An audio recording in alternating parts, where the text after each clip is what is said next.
Pinagpapawisan ako sa pinag-uusapan natin.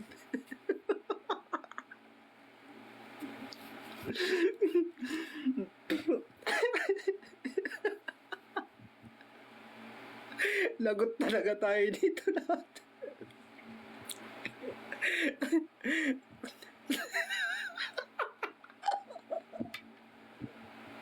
Diyos ko, ang kapal ng mukha ko. Ako lang talaga nakikita dito.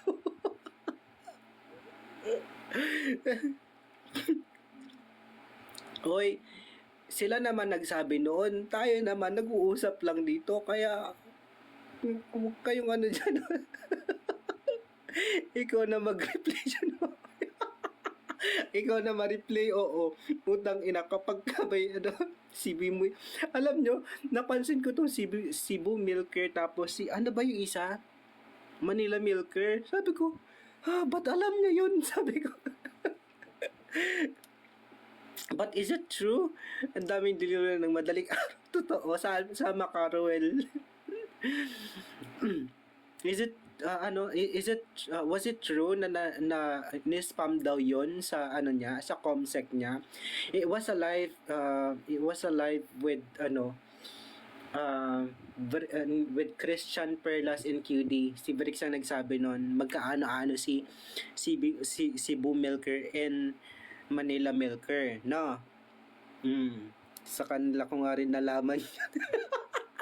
So ang tanong, sa mga hindi nakakaalam ng Cebu Milker at Manila Milker, inalam nyo ba at paano nyo inalam?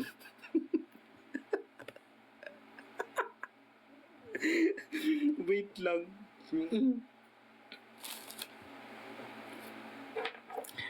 Google is the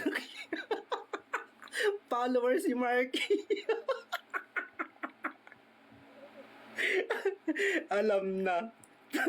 Paki-explain ba't di ko alam yan. Are you sure, Eda? Hindi ako updated doon. Gusto niyo i-search ko dito, tapos pakita ko para pareho tayo. Ay, ako lang pala mababan. Puta.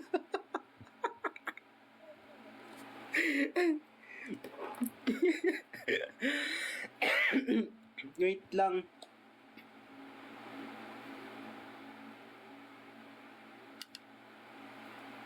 Diyos ko, ano pa kayong topic natin? Puro kayo kalibugan.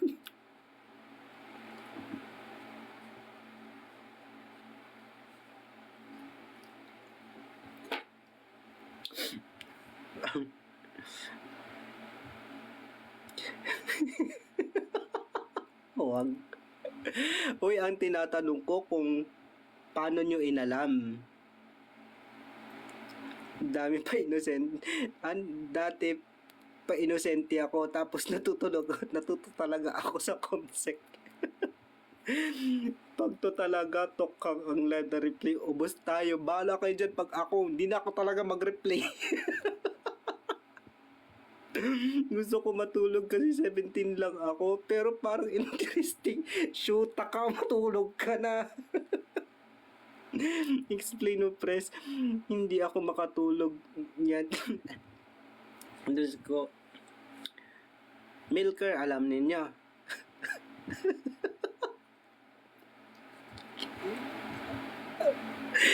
I-explain ko talaga dito pag hindi ko tinantanan.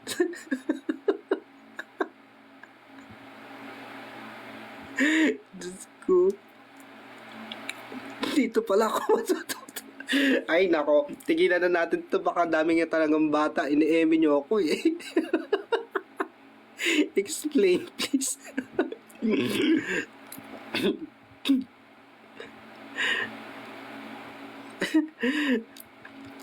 Bahala kayo dyan, i-search nyo na lang, punta kayo sa X.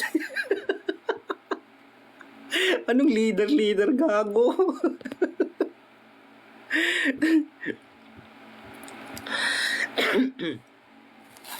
Uy, just so you know, 32 na ako ha, kaya hindi naman ako ganun ka-inosente. Pwedeng search, dito bawal. Oh, gusto niyo pakita ko dito. Oh, 29. Oh, sige nga, yung mga nagko-comment dito kanina, ilang taon na kayo para malaman natin kung itutuloy pa ba natin itong kagaguhan na to. Oh, 34, 45. Oh, 27. 20. Oh, sige. 22. 45. Oh, sige. 50. 56. Punyeta. Rhyme totoo. 16 ka lang. Lumayas ka dito. Wala akong alam dati pero ngayon alam ko na lahat. 61. Shoota kayo, wala akong makausap na matino sa inyo. Ay, very consistent kayo to. 82 pa rin tayo talaga dito. Matulog na kung sino. Totoo. Matulog ka na kung sino ka bang 16. Diyos kong kati ng ilong ko. Walang aalis.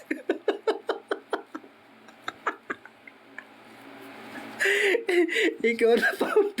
Wala ay bahala kayo dyan ah. Diyos ko, ba't ba kayo napadpad dito? Ba't good kayo napadpad sa live na to? Gago. Hi, Dad.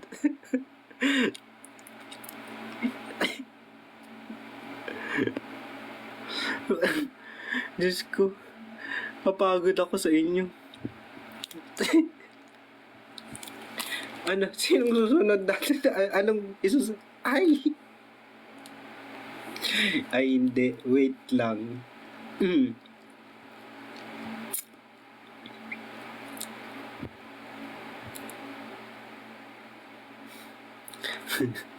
Sino nakakaalam ng Bellamy dito? What's...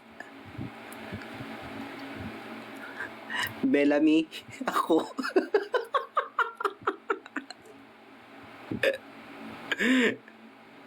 Gawa ka ng GC doon na ipakita. Pakagago nyo.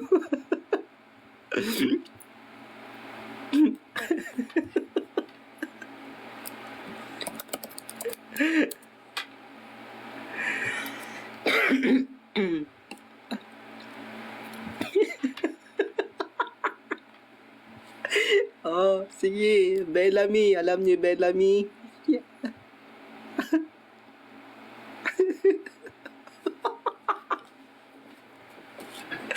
Oh, hindi bahala kayo dyan. Tatagos na lang taga tayo. Hindi pa tapos ko yung kwento, putang ina.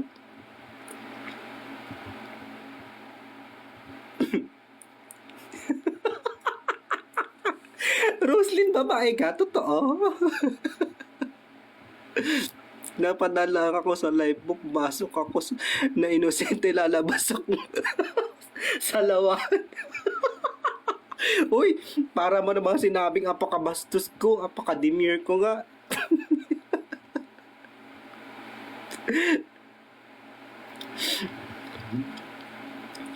Ano ba yung kwento natin kanina? Kasi ito yung mga nag-research si Rosalie, nagtanong ng Bellamy.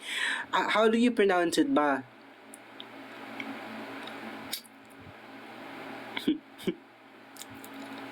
Wait, sa Cebu Milker pa ako talaga.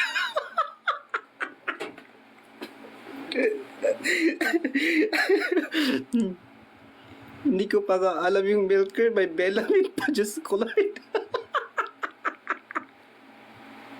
Ay, bahala kayo dyan, no? Nasaan na yung kwento ng kondo? Yung kwento ng kondo.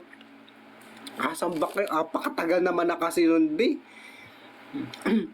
Yun na nga, nag-live si Christian. Tapos, there was no, parang hint na si Bricks nagpupunta sa condo ni Christian. It was the very first time na I've noticed na si Bricks yung nagpunta doon. Kasi, si Christian nag-live tapos biglang nawala, bagong ligo siya noon. Bagong ligo siya, tapos nagla-live siya, nasa kama siya.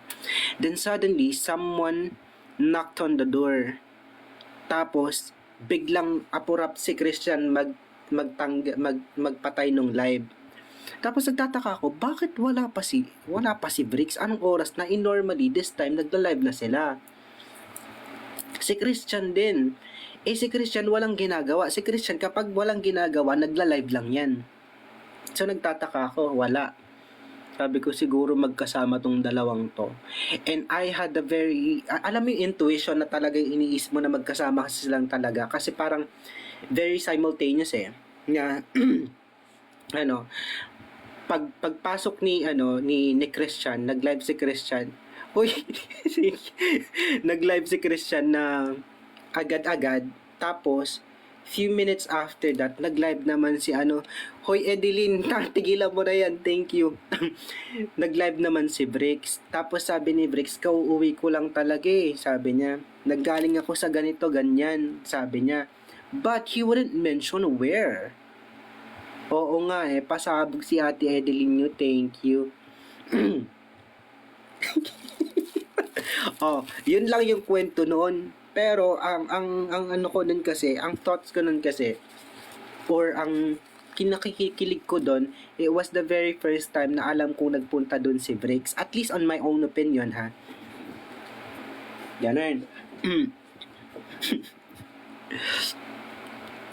La Edeline pasabog. Oo nga.